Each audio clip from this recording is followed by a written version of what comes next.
दोस्तों अगर आप सोच रहे हो कोई भी लैपटॉप लेने का तो यही सही टाइम है लैपटॉप लेने का, क्योंकि इनके प्राइस शायद कुछ वक्त के लिए बढ़ सकते हैं, क्योंकि गवर्नमेंट ने बैन कर दी है इंपोर्ट लैपटॉप, टैबलेट और कंप्यूटर की जो भी HSN 8741 की कैटेगरी के अंदर आते हैं उन सभी के ऊपर रिस्ट्रिक्शन लग चुकी है। यहाँ पर Apple, Samsung, HP, MSI, Acer जो भी बाहर से इंपोर्ट करके लैपटॉप, टैबलेट या फिर कंप्यूटर लेके आते हैं इंडिया के अंदर, अब उनके पास में वैलिड लाइसेंस होना चाहिए, तभी वो रिस्ट्रिक्टेड आइटम को इंपोर्ट कर पाएंगे इंडिया में। अगर उनके पास में लाइसेंस नहीं होगा तो वो इंपोर्ट नहीं कर सकते बाहर देश से अपना लैपटॉप, टैबलेट और कंप्यूटर वाले प्रोडक्ट। और इनकी जान इस वक्त में हलक में इस वजह से भी आ रखी है क्योंकि अब ये वो रिक्वायरमेंट पूरी करने में लगे हुए हैं जो कि गवर्नमेंट ने लगा दी है कि भैया लाइसेंस चाहिए तो ये रिक्वायरमेंट आपको पूरी करनी पड़ेगी, तब आपको लाइसेंस मिल जाएगा ताकि आप बाहर देश से इन सामानों को इंपोर्ट करवा सकते हो। ये रिस्ट्रिक्शन आ भी कब रही है,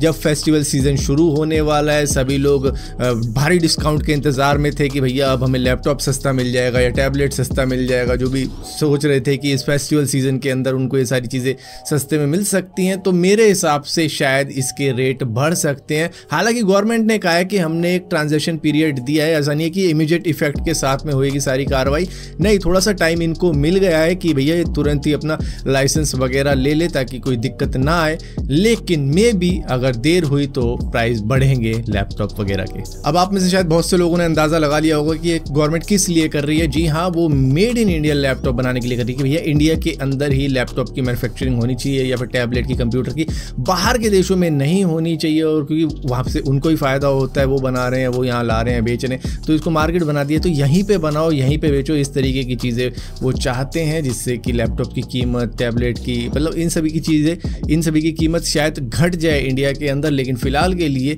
इस डिसीजन के साथ में शायद बढ़ेगा कुछ टाइम के लिए। दोस्तों क्या आपको लगता है कि नथिंग अब पूरी तरीके से इस्टेब्लिश हो चुका है कि उसको अपनी सब ब्रांड भी लॉन्च कर देनी चाहिए? जी हाँ, उन्होंने अनाउंस कर दिया है अपनी बजट फ्रेंडली सब ब्रांड अपनी स्मार्ट वॉच के लिए, जिसका नाम उन्होंने रिडीज रखा है। हालांकि कई लोगों को ऐसा लगता है कि नथिंग OnePlus की ही सब ब्रांड है, लेकिन ऐसा नहीं है। अगर हाँ, थिंक के CEO कार्ल पाई अगर शार्क टैंक इंडिया के अंदर जाते ना तो वहां के शार्क ने ये समझा रहे होते कि भाई तू क्या कर रहा है, इतनी सारी चीजें मत बना, तू सिर्फ एक प्रोडक्ट के ऊपर काम कर। अमन गुप्ता तो कहते तू ऐसा कर, इलेक्ट्रिक टूथब्रश बना, सिर्फ आप टूथब्रश ले लो, सब बंद कर। दोस्तों बहुत से लोग एयर टैग का यूज किसी को भी ट्रैक करने के लिए करते थे। ज्यादातर लोग अपनी गर्लफ्रेंड को या एक्स को या फिर किसी गर्ल को ट्रैक करने के लिए यूज कर रहे थे, जिसकी वजह से इसका मिस यूज हो रहा था। तो एप्पल ने तो इसके ऊपर काम कर दिया था, लेकिन गूगल का एंड्रॉइड रह गया था। तो एप्पल और गूगल ने मिलकर अब ऐसा कारनामा कर दिखाया, जिससे कि अब अगर आपको कोई एयर टैग से ट्रैक कर रहा होगा और आपके पास में एंड्रॉइड डिवाइस है तो आप उसका पता लगा पाओगे, क्योंकि एंड्रॉइड आपको खुद ब खुद वार्निंग दे देगा कि अननोन ट्रैकर आपको कुछ ट्रैक करने की कोशिश कर रहा है, वो भी काफ़ी लंबे टाइम से, जितने भी टाइम से कर रहा है वो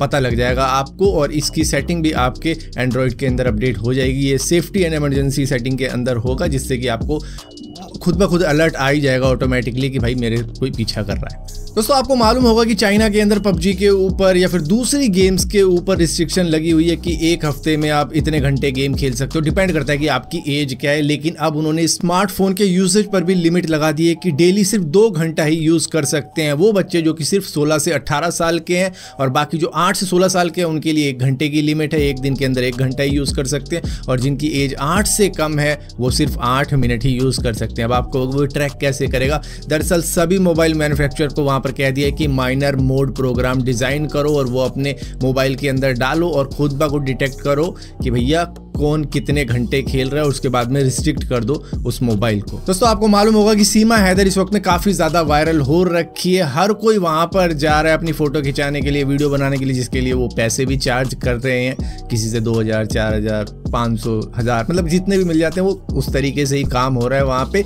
लेकिन अब सचिन के साथ सीमा हैदर कब तक देगी, ये आपको देखने वाली बात है, क्योंकि अब वो फिल्मों में भी आने वाली है। एक डायरेक्टर ने उनको कास्ट कर लिया है रॉ ऑफिसर के लिए। एक टेलर मर्डर मिस्ट्री है जिसके अंदर उनको लिया गया है एज ए रॉ एजेंट के रूप में। तो भैया जैसा उस आंटी जी ने कहा था कि क्या है सचिन में, लप्पू सा सचिन है, झिंगूर सा लगता है, तो भाई क्या पता सीमा हैदर छोड़ दे सक्सेस पाने के बाद में इंडिया के अंदर, क्योंकि काफी ज्यादा वायरल कर देते हैं यहाँ पे किसी भी जने को जो बाहर से आता है। सचिन क्या है, सचिन में लप्पू सा सचिन है, मुंह में से बोलना वहाँ पे आवे ना, बोलता वो है ना, झिंगुर सा लड़का, उससे प्यार करेगी वो, है हाथ फिराती रहे बैठी बैठी, ये प्यार है।